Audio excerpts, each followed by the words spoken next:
Hey there, fellow listeners. Welcome to Relationship Hunt, the ultimate destination where dive deep into the thrilling tales and heartfelt anecdotes shared on Reddit to unravel the mysteries of love, breakups, and everything in between. So grab a cuppa, sit back, and let's embark on this captivating journey together. What to do about my girlfriend refusing to contribute more to the relationship and grow as a person. I want to preface that my girlfriend is not a bad person. She and I have moved towns together and we're now living in a situation that has changed the dynamics in our relationship, slightly from where we used to live as we both had jobs. I got a job here that pays really well, and on top of that the company provides substantial rent assistance. After much discussion, we agreed to move together. Everything seemed fine initially, but it's been over 3 months now, and it feels like it's all going downhill. The problem I find myself in is that she refuses to contribute financially to anything, partly because she's now unemployed. I pay the rent, electricity, water, and food, and she also expects me to buy her things she wants. She refuses to get a job here because she thinks that all of the ones she could get cross her boundaries,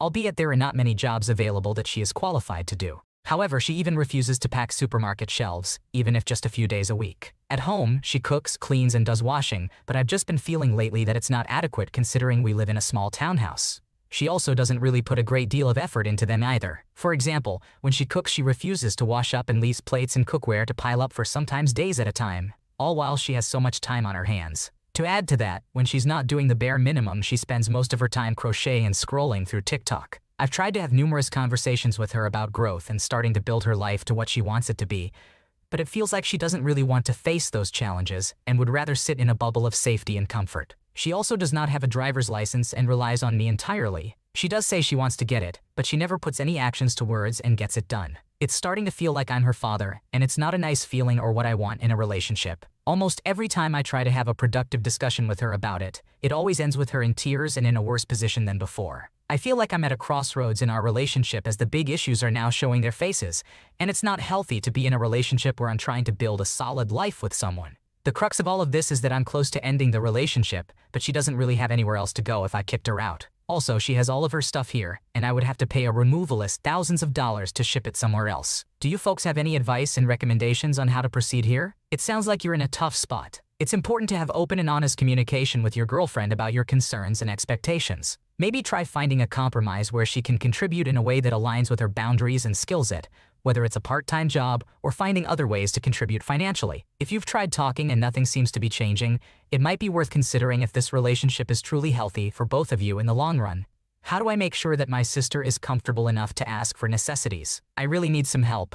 I, 24-year-old male, just got full custody and guardianship of my little sister, 14-year-old female, about 2 months ago. My fiancé and I had to fight to get her, and it has been a really rough change for my sister, coming from our abusive parents, but for the most part, I think she is okay. I'm working on getting her into counseling and comfortable with her new school. The problem is that I'm pretty sure she's highly uncomfortable talking with me, which is understandable. She likes living with me, obviously because she begged to come, but being a teenage girl living with your older brother, I can understand. When she finally got the clearance to come live with me, I went to the store and got her some things like new clothes, school supplies, a backpack, etc., but also hygiene and feminine products. I'm 100% sure that while being forced to live in foster care with our awful dad, she wasn't getting the care she needed. Well, the mistake I made was grossly underestimating how many feminine products she needed, which I admit is ignorant, and I should have asked my fiancé. However, she was at work and I just threw some in the cart, eager to get home to her. Well, yesterday my sister asked me to get her laptop out of her backpack, and when I did, I saw a bunch of feminine products in a pocket of her bag, all different colors, and what seemed like brands. I'm pretty confident that she had run out of the ones I got her,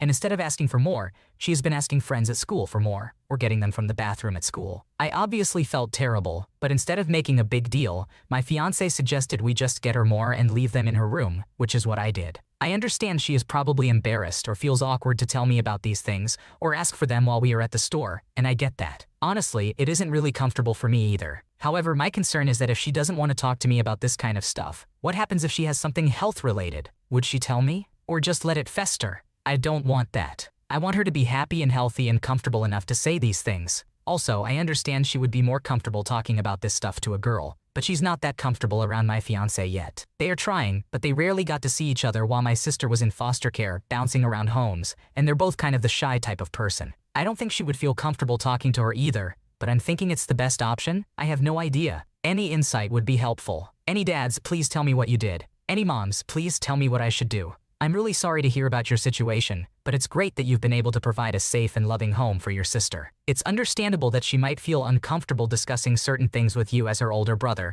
especially given the circumstances. However, it's important to create an environment where she feels comfortable expressing her needs, including health-related issues. Since your fiancé and your sister are still getting to know each other, it might be worth considering giving your sister the option to talk to a female figure she feels more comfortable with, like a counselor or trusted teacher, who can provide guidance and support. How do I get over my husband not being as good of a dad as my father was? My husband and I have been married for 9 years and have 2 children. I work part-time and take care of the kids, while my husband works full-time and provides for our family. His job allows us to enjoy many luxuries. I had wonderful parents who were involved in my upbringing. Although I was difficult at times, I am grateful for them. For this post, I will focus on my father. My goal is to be as great a mother as my own. I'll be honest. My concern is that my husband's busy schedule and role as the breadwinner have affected his relationship with our children. He works 6 days a week, and it seems like our kids don't have much interest in him, which hurts me deeply. My dad was attentive and involved, despite both my parents working. He loved to read, but whenever I approached him, he would put his book down and give me his full attention.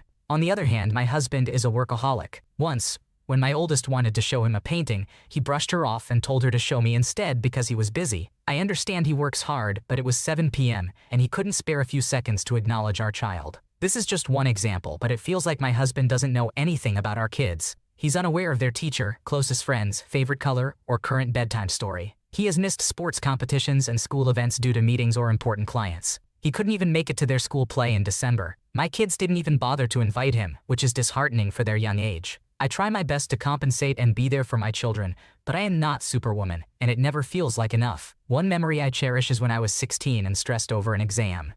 My father stayed up with me all night, checking on me, bringing water and snacks. Later, I found him asleep on his chair. I feel fortunate to have had such an involved father, and it saddens me that my children don't experience that kind of love from their dad. I have asked my husband to work less and be more present, but he refuses, citing the financial responsibilities of our lifestyle. I have repeatedly expressed my willingness to sacrifice material things, but he worked hard to achieve his position and is not willing to give that up. Money comes and goes, but our children's childhood is fleeting, and my husband's indifference will affect them as they grow older. I am lost and unsure of what to do. I resent my husband and blame my younger self. I feel like a failure, and I believe it's my fault that my children have to live this way. If only I had been more discerning before marriage, maybe I could have chosen a better father for them. Divorce is not an option because his family would push for 50-50 custody, and being together ensures I can always be with my children. Divorce would be more harmful to them. I seek advice on how to improve the situation for my children. I'm really sorry to hear about the tough situation you're in. It does sound like your husband's work commitments are preventing him from being as involved with your kids as you would like. Open communication is key here. Have a heart-to-heart with him, expressing your concerns and the impact it's having on your children. Maybe you can both come up with a compromise that allows him to prioritize family time without sacrificing too much of his career success.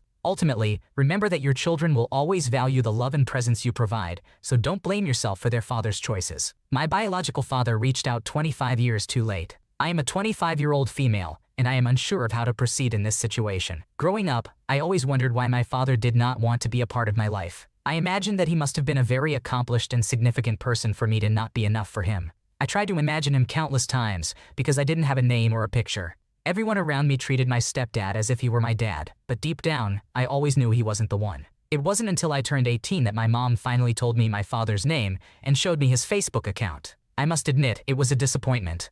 At that moment, I started to believe that maybe it was for the best that he had not been in my life after all. Perhaps it's out of spite, but my mom worked really hard to provide me with the best education. I have gone to college, and I am currently preparing for law school, while my biological father doesn't seem to have invested as much in his children. Or perhaps I'm just telling myself this to make me feel better about not having him in my life like they did. Once I found out who he was, my curiosity diminished, and I focused on other aspects of my life, such as spending thousands on therapy to heal from years of emotional abuse from my mom. But today, almost 26 years too late, my mom informed me that my biological dad has been reaching out to her, asking to talk to me. It came as quite a shock. Why now? Does he need a kidney or part of my liver? I told her I would get back to her on that, but I don't think I can do it. Don't get me wrong, I don't necessarily want to refuse because I want to know why. I want to hear whatever nonsense he is going to say. However, I am hesitant because I'm scared that I will regress into that 7-year-old little girl who needed her dad and end up crying in front of him. I don't want to give him the satisfaction. Not that I believe crying would have any effect on him anyway.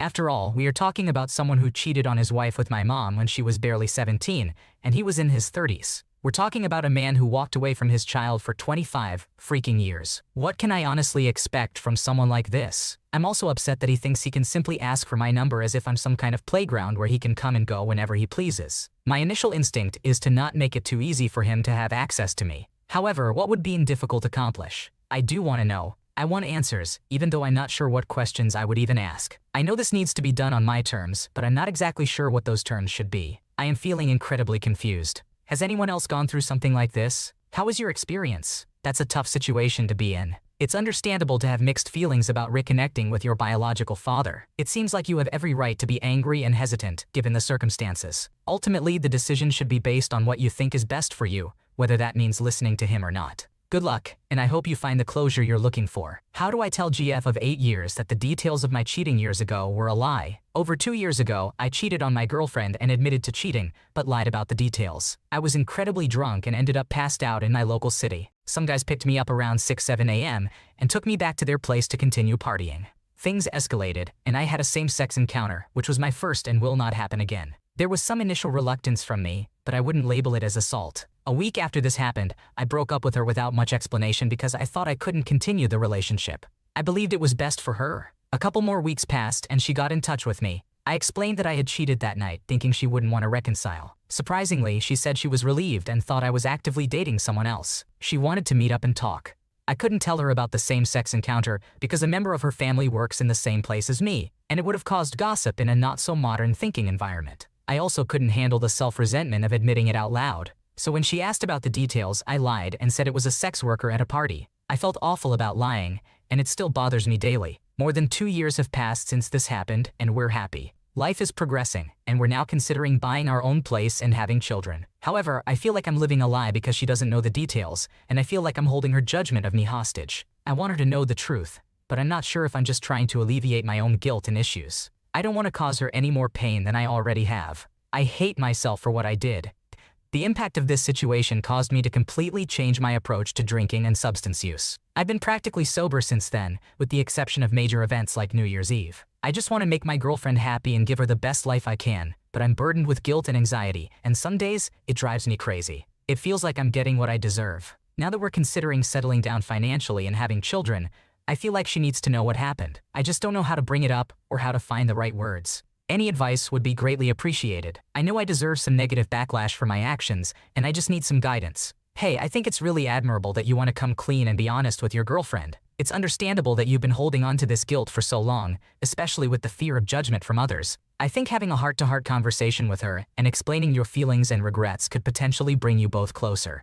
But ultimately, it's up to you to decide how to approach it. Good luck! My boyfriend was caught cheating when I'm 6 months pregnant. To begin with, I want to make it clear that we are in a polygamous relationship, but with agreements and rules in place. The most important rule is that my partner must inform me when he starts seeing another woman, and the same goes for me. I need to inform her about our situation. When I first got pregnant, we both agreed that he wouldn't pursue or entertain other women. He wanted to give me his full attention during the pregnancy and for some time after, focusing on our family. Throughout our relationship, he has stayed loyal and hasn't explored other options. I want to emphasize this point. However, recently I discovered that he has been involved with another woman without informing me or her. This feels like cheating to me because we have set a rule of being open and transparent about such matters.